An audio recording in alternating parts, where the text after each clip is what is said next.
जब आपके सहयोगी सत्ताधारी दल के लोग ही विश्वास नहीं कर रहे तो आप सदन में चलाने की हिम्मत कैसे जुटा पा रहे हैं? किस नैतिकता के आधार पर सदन में आप विपक्ष को फेस करेंगे, ये भी बताना होगा। पूर्व मंत्री कहते थे कि मुझे चोरों का सरदार बना दिया गया। अब तो सत्ताधारी दल के एमएलसी कह रहे हैं कि अंगुली मार डाकू की जमात बैठाई गई है, जो लूटता है और अपने को संत कहने वाले उसको संरक्षित करते हैं। राजनीति सेवा के लिए है, मेवा खाने के लिए नहीं। सत्ता के लिए आखिर कितना समझौता आप करेंगे? भ्रष्टाचार पर जीरो टॉलरेंस, कहां गई नैतिकता? आप वही मुख्यमंत्री नीतीश कुमार है ना, जो सिर्फ नाम आने पर, यहाँ के पूर्व मुख्यमंत्री को एफआईआर में नाम आने पर माननीय जीतन राम मांझी जी को मंत्री का पद छोड़ना पड़ा, पूर्व मंत्री आरन सिंह को पद छोड़ना पड़ा। अभी हाल फिलहाल राजद के एक अगड़े समाज के सिंगल मंत्री थे, एक खास समाज के कार्तिक सिंह को भी हटाए, लेकिन उप मुख्यमंत्री पर मौन क्यों है? ट्रांसफर पोस्टिंग के नाम पर किस तरह से नियम कानून को ताक पर रखकर फंड की उगाही की गई, दागदार जूनियर लोगों को अपने चुनावी रणनीति के तहत मनचाहा पोस्टिंग डाक बुलवाकर दिया गया और इसका परत दर परत रिजल्ट भी अब सामने आ रहा है। आप शिक्षा विभाग के अंदर कर्मी को मदरसा बोर्ड का अध्यक्ष बना दिया गया, जबकि यह पद भारतीय प्रशासनिक सेवा अथवा बिहार प्रशासनिक सेवा के स्तर के अधिकारी का है। आरडीडी पद का प्रभार विभिन्न जिलों में कनीय शिक्षा पदाधिकारी को दे दिया गया।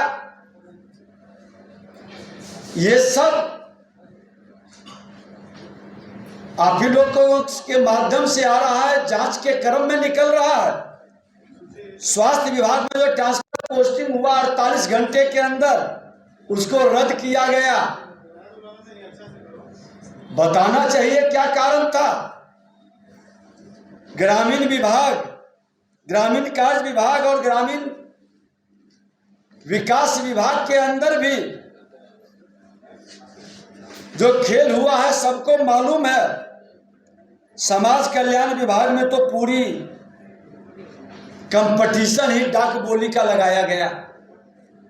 राजस्व भूमि सुधार में ट्रांसफर पोस्टिंग में जिस तरह से खेल हुआ, मुख्यमंत्री जी मौन क्यों है? आज विधानसभा के अंदर भी विपरीत विभिन्न पदों पर प्रोन्नति दी गई नियम के विरुद्ध। आज ये तमाम विषय पर सरकार को उच्च स्तरीय जांच करानी चाहिए, क्योंकि आज उसी का खामियाजा विभाग और बिहार की जनता भुगत रही है। सत्ता सेवा के लिए होता है और सत्ता में मेवा के लिए जिस तरह से आपस में भिड़ंत हो रही है, विधायिका और कार्यपालिका की टकराहट जिस रूप में प्रकट हो रहा है। पहले तो पूर्व मंत्री कहते थे कि मुझे चोरों का सरदार बना दिया गया।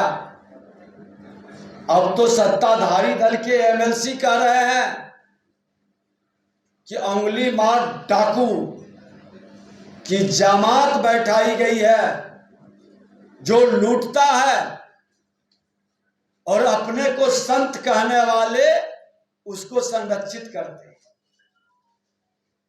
इतनी बड़ी आरोप के बाद भी मुख्यमंत्री मौन है। बिहार की जनता जानना चाह रही है वो खड़ग सिंह अंगुलीमार डाकू कौन है, और वैसे पदाधिकारी बिहार के अंदर विधायिका को भी कलंकित करे और बिहार की जनता की गाढ़ी कमाई का भी लूट करे। ये विपक्ष के नेता के नाते मैं सरकार से पूछना चाहता हूं कि जब सत्ताधारी दल के लोगों का आप पर विश्वास नहीं रहा, सत्ताधारी दल के लोग बार बार अलग अलग प्लेटफॉर्म पर कई बार प्रश्न उठा रहे हो और आप सत्ता चलाने की बात कर रहे हैं, ये राजनीतिक अस्थिरता पूरी तरह से प्रशासनिक अराजकता में बदल दिया।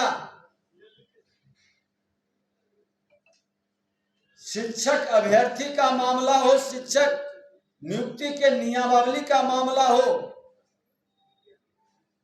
कृषि सलाहकार के आंदोलन से जुड़ा मामला हो,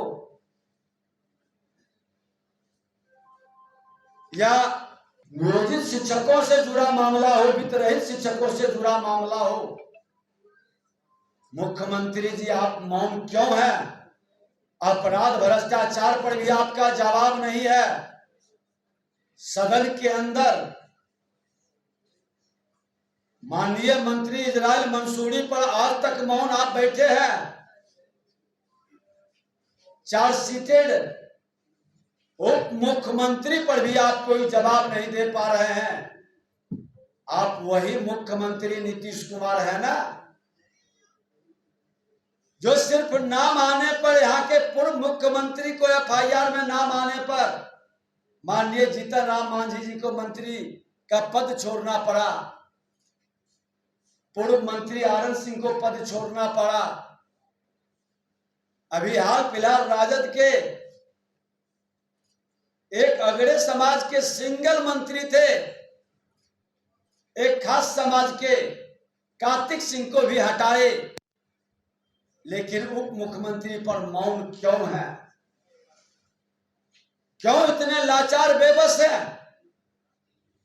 सत्ता के लिए आखिर कितना समझौता आप करेंगे? भ्रष्टाचार पर जीरो टॉलरेंस, कहां गई नैतिकता? घोर प्रशासनिक अराजकता के कारण अंगुलीमार डाकू सरकार में जिस तरह से हावी है और डायरेक्ट ये आपके ऊपर प्रश्न लग रहा है, जवाब आपको देना होगा। इस मामले को सड़क से सदन तक उठाई जाएगी। कहीं न कहीं अपराध भ्रष्टाचार और शिक्षक नियुक्ति का मामला पहले से ही मुंहबाए खड़ा है। अब तो आपके जिसके बल पर आप सत्ता में बैठे हैं वही प्रश्न उठा रहे हैं, और हम इतने निर्लज्जता के साथ सत्ता में कुर्सी के लिए समझौता कर ले। ये बिहार के लोकतंत्र की धरती की, यहाँ की जनता की अपमान है।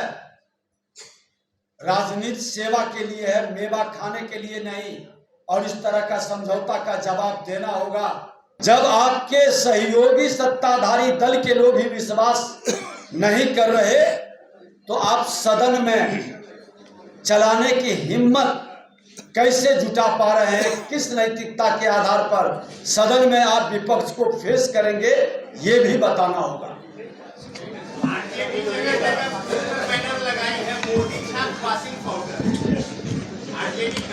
सब दाग धुल जाएंगे। राजद के लोग